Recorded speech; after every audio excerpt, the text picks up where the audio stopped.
And as we're talking about change, one thing we have to acknowledge is that if you change the way a society gets its food, you kind of change everything. And I don't mean that to sound like I'm saying food's the only important thing, because there's tons of other stuff, right? That changes that changes a society. Siddhartha Gautama sits under the Bodhi tree, achieves enlightenment, founds the first Sangha, or a community of Buddhist monks and nuns, and therefore revolutionizes the Southeast and South Asian world. So ideas matter, historical figures matter. But so does food, like majorly. In fact, if you look at the history of hominins, you can see that there, as your book says, there have been kind of three major changes in cultural development and physical development, all of which correspond to a major change in diet and the way in which food is procured. So about 2 million years ago, as the hominin branch of apes starts to develop, it goes from plants being the overwhelming majority of the diet, with meat being here and there, as with kind of animals like chimps, to becoming sort of a prominent part of the diet of early hominins. And indeed, physical anthropologists are of the opinion that the evolution towards bipedalism, towards large brains, towards having your hands free so you can hold tools, that probably most physical anthropologists are of the opinion that that is closely tied into that hominin apes were eating more meat and needed to have their hands free, for example, to hack up meat, and needed to have bipedalism so they could run down prey. And so huge shift that totally changed where hominins were going because of this, one branch of apes starting to get more into that whole meat thing. Then, change is happening, kind of at a slow pace. And then about 12,000 years ago, you have Homo sapiens starting to domesticate plants and animals. And suddenly, all of a sudden, you go from foraging, which was the default mode for thousands of years, to suddenly you have not just hunting and gathering, but humans controlling nature, right? Pastoralism, herding of huge herds of animals, horticulture, the establishment of things like gardening, which causes huge ramifications. Suddenly, instead of these small bands of 50 people, you also have these societies where you have hundreds, even thousands of people. You have villages, you have people building houses because they no longer have to follow animals around to where they're going. And, well, I should say building larger and more settled houses, because certainly shelters existed before that in many different cases, and shelters exist with hunter-gatherer groups, but they started building larger, more elaborate houses and more elaborate villages, and you start to see stratification. You start to see things like village leaders that everybody's supposed to listen to. And, you don't have like things like a police force or a jail yet, but you do start to have the sense of, well, that's the chief, and we kind of listen to the chief, and the chief has a lot of authority, and we have to potentially show respect to the chief, or to the headman, or to the headwoman. So domestication, the Neolithic Revolution, brought all sorts of changes, right? We start to see trading, we start to see all sorts of things. And that's a major shift for human beings.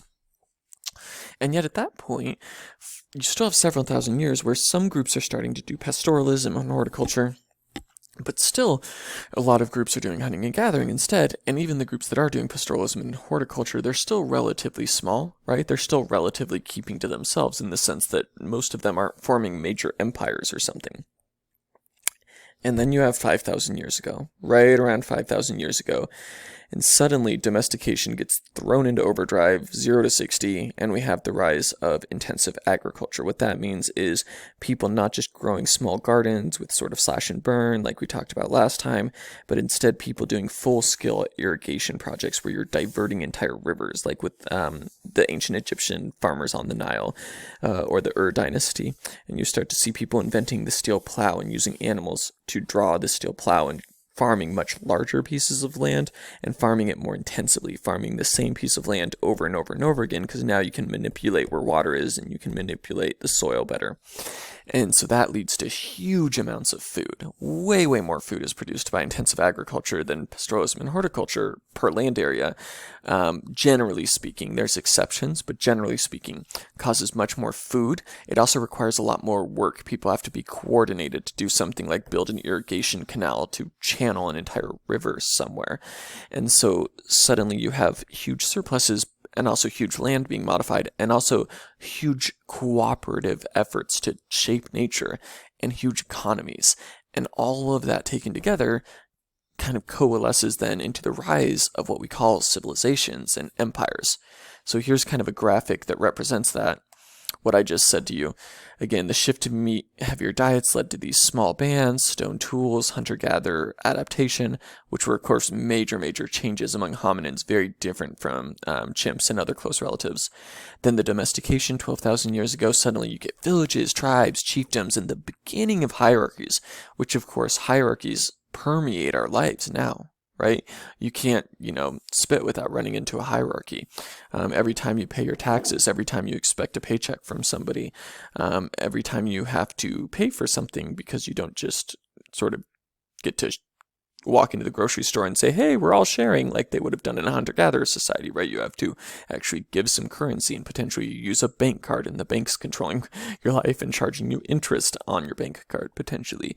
So we have hierarchies sort of everywhere, but we don't realize that, although, yes, there's always been hierarchies to some degree, the sort of hierarchies that we're used to, these really rigid, pronounced hierarchies where some people definitely have more power and money and status than others, is relatively recent, right? And it kind of started around here, and then it kicked into overdrive here. About 5,000 years ago, you see the rise in the archaeological record of states, of cities, of trading, full-on trading economies, of currency, of major hierarchies, of writing and government and militaries and empires. So wow, the effect that how we get our food, right? The effect that can have. So if you're trying to think sort of about where our society is going and what it would mean to have a sustainable and just society and how we want to have the best society possible, I think we all want that. There's worse things to do than reconsider our relationship with food and think about sort of what should our relationship with food be like? Because as it turns out, food is actually one of the biggest sort of drivers of what societies end up look like. Again, not the only one. You have historical figures, you have technological changes, you have a lot of stuff going on that drives societies certain ways, but definitely food is a huge part of that. And that story that I kind of just weaved for you is not the only way of explaining why 5,000 years ago you see the rise of cities and empires, but it's probably the dominant mode. And it's what I'm going to call the surplus theory of cultural evolution, which basically holds that with intensive agriculture, you get a lot more food. We call that a surplus. When a lot more food's being produced, that means that fewer people need to produce the food. Well, right? One farmer can produce enough food for 10 people, well, the other 9 people can do something else. So that means more people end up specializing in other things. So it's about 5,000 years ago that we start to see, for example, full-time politicians, something which we're either blessed or cursed with currently, depending on your perspective. But we start to see things like monarchs and things like full-on politicians, things like governmental elites. It's also when we start to see militaries, right? You can't have a standing military if the standing military has to be producing its own food all the time. And so it's not that there wasn't war prior to 5,000 years ago. It wasn't that there wasn't battles. Certainly there were. But the point is there weren't standing militaries, and there wouldn't have been sort of years-long territorial expansionist wars. That just wouldn't have existed when you didn't have the food surplus to support an army that's fighting full-time. You start to see the shift towards full-time religious officials. So religion becomes much more much larger, more text-based, and to some degree more, quote, organized in the sense that we tend to mean the term organized religion nowadays, although I don't really particularly like that term because I think it's simplistic. Technologically, you have people that can now be a full-time blacksmith or a full-time sort of tinkerer, and suddenly we see, about 5,000 years ago, quantum leaps forward in terms of what people are doing with metal, what people are doing with machines.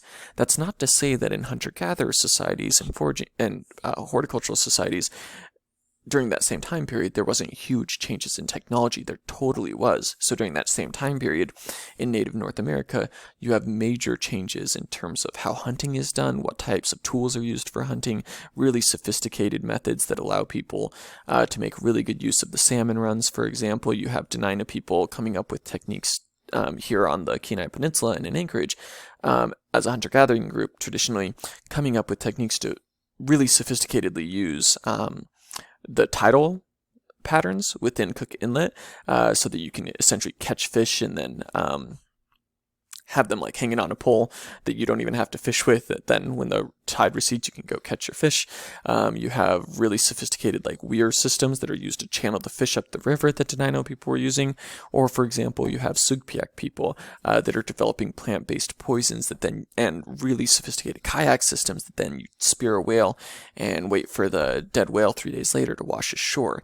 So you have all these technological adaptations going on with hunter-gatherer groups too. It's not as if there wasn't rapid change. All I'm saying though is that within societies that got into agriculture, certain types of technology started changing really fast. The types of things that maybe aren't directly related to food production, maybe aren't directly related to clothing production, but have sort of interesting ramifications in human history, such as you start to see the rise of more and more complex machines. Which is eventually, of course, reaches its apex as the chapter that you read suggests with industrialism, the Industrial Revolution 200 years ago. That would not have been possible without groups of people that are sort of full-time specializing in inventing and tinkering. And then you have, again, with more surplus, people are specializing economically, right? I'll grow the food if you'll make the pots, and hey, this guy will make the metal. And this woman will be our politician, and this woman will be our religious leader, and he'll be our person that makes houses, and she'll be our person that makes armor, right? Suddenly people are specializing and trading with each other in a more complicated way than it has previously been seen, and suddenly that then eventually leads to the need for debt and currency, which there's some debate within anthropology about which came first, debt or currency, money or debt, but either way, you start to see the rise of both. So more and more complicated economies, politics, technologies, and religion, or maybe complicated is the wrong word, but just different than what came before.